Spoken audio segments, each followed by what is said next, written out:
very early age, we're programmed with no being negative.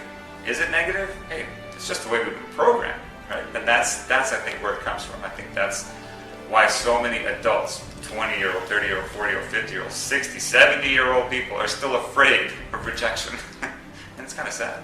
I don't really hear no. I don't hear no. I hear no, not now. I hear no, I need more information.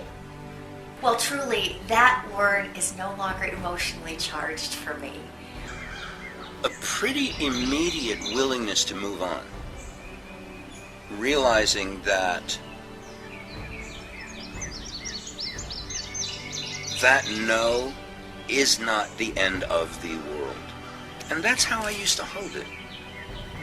You know, a no is really, it's like a death sentence.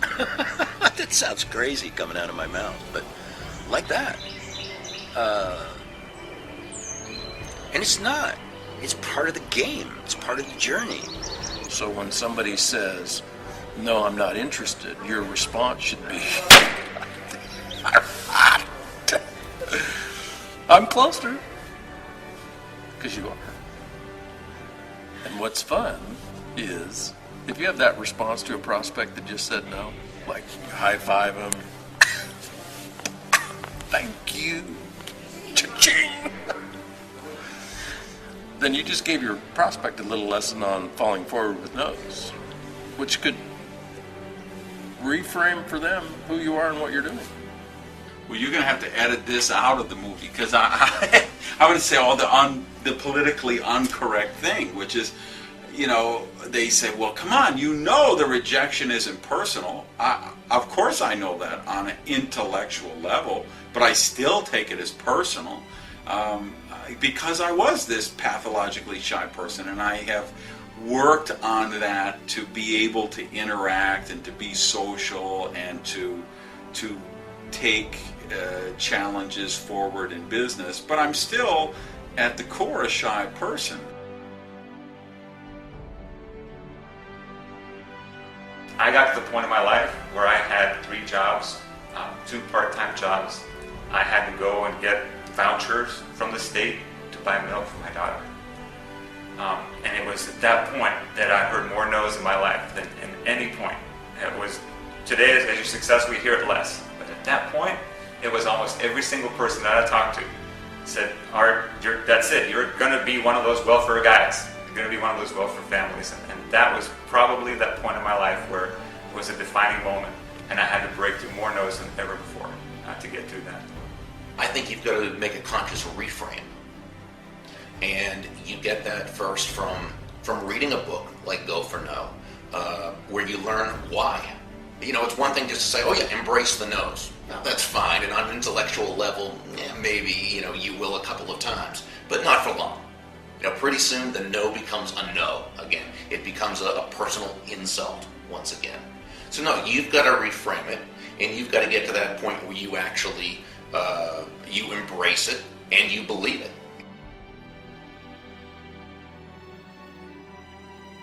My goal was to do 3 presentations a week, 12 a month, knowing that probably 11 of them would say no, and my goal was to sign up 1 person a month for 2 years.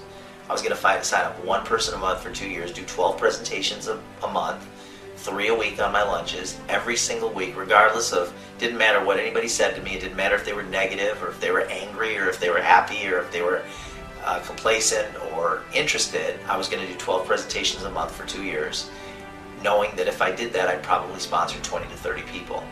I signed up 19 people in 2 years. My 19th person signed up a lady in New Mexico who led me to over 12,000 distributors and over 40,000 customers, and it made me my first $1 million. It's frustrating when you're getting all those no's, but after having all the no's and now being where I'm at, you really realize that that's where your character was forged, and that's where the lessons were learned, and that's where the wisdom was gained. I think the success breeds success, that when you do the action, that will cause success, and then when you experience success, that'll motivate you to do the action. And that's how Go for No works. Go for No, you have to do the action. At first, you got to get your hands a little bit dirty, and then you're going to experience success. It's not if, it's when. You will experience success. It's an interesting reality that we are more committed to looking good. And when you get a no, you don't look good. It doesn't feel good. And so we have to be okay with not looking good. We have to be okay with getting dirty, messing up, falling down. I think a lot of times people give up too soon thinking they've failed because they got a lot of no's, instead of realizing, hey, I'm still on track to do this. It's just taking longer than my ego mind thought it would. I think what failure does at its ultimate level is it shows us who we have to become to get the results we want.